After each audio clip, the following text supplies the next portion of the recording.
You guys are tuned into the Jersey Comic Crew, and right now we are talking about Star Wars, The High Republic, 300 years in the past, book series. Stay tuned.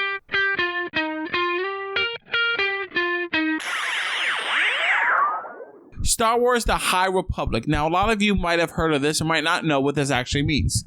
So, a quick rundown. This is not necessarily, new movies in the Star Wars mythos. This is going to be a new area that Star Wars and Disney does explore.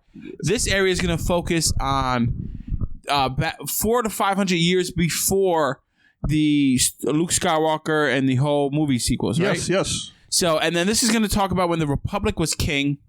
They're going to have to talk about what during the peace times. Yeah. So we're going to see all of that play out. These are going to be in books, children's books, young adult novels. Mm-hmm. And essentially this is Star Wars creating its own brand of content, IP, before they do anything in the movies, I guess. Yeah, no, it's. I think this is a great idea.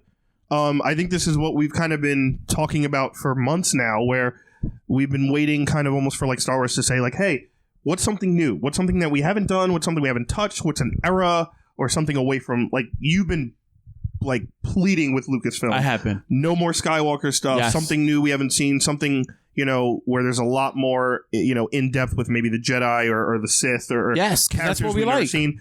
And I think this is a great way to do it. I think, one, it's a great kind of test to see how popular this gets by starting in your novels, by starting in your comics, by starting in a medium that will be canon, but in a different form of the medium. So this is kind of like Star Wars' version of like a census, like a stress test. They're going to release this content out, and more than likely it's going to be for the hardcore Star Wars nerds. So like people like in Chris's category. Like the correspondent right here. Exactly. And I'm sure some of you out there who are watching or listening, you're gonna be like, you know what? I want to pick this up because I love Star Wars. I want to see what this new IP is.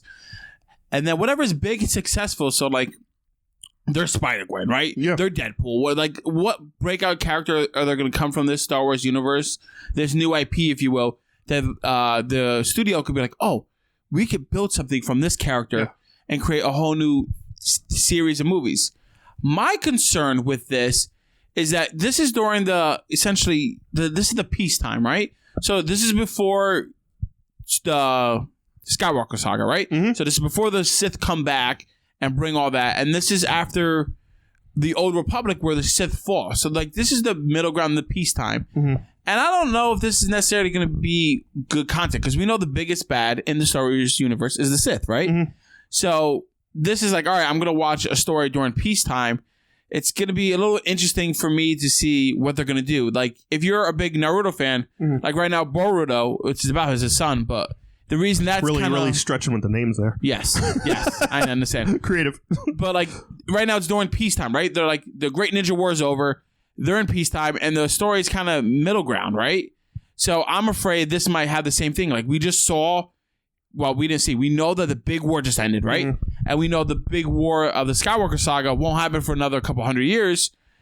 Is there anything in this time period that's going to entice me? Oh, yeah. Allow me to calm you down real quick and assure you this will be fine. Good. You see what we did? Hold on. You see what we did, guys? I'm like, oh my God, I'm bringing up concerns they haven't, and he's going to go super nerdy, and he's going to tell you why it's cool.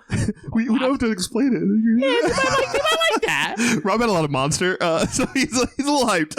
Go ahead. Tell me why I might like it. So what we do know is, number one, Charles Soule will be writing the head novel, the adult novel, not like adult novel, but the novel. I would be down for an adult novel Star Wars universe. If you're telling me that's what these books are, it's just High Republic, 50 Shades of High Republic. They're all getting stoned and banging each other. I think I'd be on board. It is the High Republic. So this will be like Charles Soule, who is within the comics. He's written the Star Wars comic. He's written Vader. He will be heading this novel as well. A renowned comic book writer. Renowned storyteller. And not only that, they are, it's an era where we don't know a lot. We're going to meet a lot of new characters. That also means new villains. Mm-hmm. That also means this is a time of peace. From what we know, yes, it's a time of peace. It's a time where the Republic is at the height of the Republic. The Jedi are at the height of the Jedi. They are the peacekeepers. But they're also secluded in this area. Okay. They're also secluded. Coruscant and a couple other systems. The Galactic Republic isn't as big as it is in the Skywalker time. When they've had a chance to expand. So what happens when they have to answer the call to planets in trouble that are outside of that area. And they have to get out of their comfort zone, and they have to get out of the zone where it's like, yeah, this is peaceful, we're the king here. What happens when someone comes knocking on the door on the other side? So that's going to be where the tension comes from in these new Sith warriors and these new almost like Knights of Ren type characters will be kind of introduced that are like, hey, you're cool in your republic. Why don't you come out here and see how strong you are? Yeah, come out in the streets. So that's going to be great. That's going to be an awesome tactic. I'm all in on this. I love the book series. So you're picking up these books? 100%. I'm picking up at least like the ones for like our age group, and probably the comics as well. Would you read the young adult? Young adult, that's probably, yeah. I would read the young adult. That's kind of based for like older teenagers and stuff like that. If it's not kind of the same story, but they have the levels of it, like the little kid, teenager, and adult. But yeah, I would totally pick it up if it adds to the world and adds to it. And obviously the comics would be a great medium to add to this too. So I'm very excited. The first book comes out in August. Lucasfilm is backing this 100%. So that's good. They have let like all these massive writers and creators kind of just go nuts in this era. This kind of allows them that cushion, right? Because they don't have to invest so much in a movie property or TV property that they don't know it's going to work. Yep. They release these books, which is like a low risk, high reward, right? Exactly. Because if it knocks it off, they know what they're doing next for the movie. Yeah.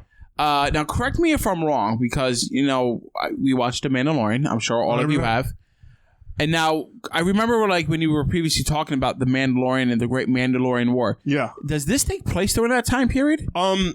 Not the massive one that the Empire came in and demolished Mandalore, which we're probably going to see a lot of that at the end of this last season of Clone Wars. Okay. Like heading into episode 3 and like the fall of Mandalore. But there should be a height of Mandalorian culture in this era. I don't know if we'll see it in this books. I think it depends on one, how good these new Jedi characters are, how good these new Sith characters are, how much they expand this part of the world and time period where it's like, all right, we rocked it with these new Jedi and these new Sith and these new stories. Let's start expanding. Let's have the Mandalorians and we'll have this. There's a rumor that there might be a young Yoda in this because Yoda's like 900 years old when he dies. And we see a baby of his race at 50 is still... Exactly. So we might see like Yoda in his prime either as a Padawan or as a Jedi Knight where he is like, almost like an Obi-Wan or Anakin going around the galaxy and doing things. So that would be interesting in the books. And again, I think you hit the nail on the head when you said this is kind of like the low risk, high reward, right? Obviously, it takes a lot of money to publish books. Disney has that money. They have a great Del Rey. Del Rey's the book company that they used to publish Star Wars books. These will be canon. Does Lana own that? I don't think she does. You don't think Lana Del Rey owns Del Rey books? No, it's been around a lot longer than she has. So, are you sure? Oh yeah. I've never heard of that word. They've been around before, back when the books weren't even canon, like 40 years ago. Okay. Don't kill my joke. Too bad. I can't stand her. But like, I think the book series is a great way to open this up and say like, we don't have to push a movie or a TV show and force you to like it because we put so much money into this. Let's see how we build this world, and then we could do a TV show adaptation or a movie adaptation or animated, whatever you kind of want to go for. I think it's a great idea. So guys, I think it's safe to say that we are definitely interested in the High Republic. I know Chris is buying the books. Are you guys down to buy the books? What do you think of the High Republic Star Wars IP that's coming out? Are you interested in this time period? Or are you in the camp like me and just wants a naughty adult version? Let me know down in the comments below if you're getting these books and what you think of the High Republic.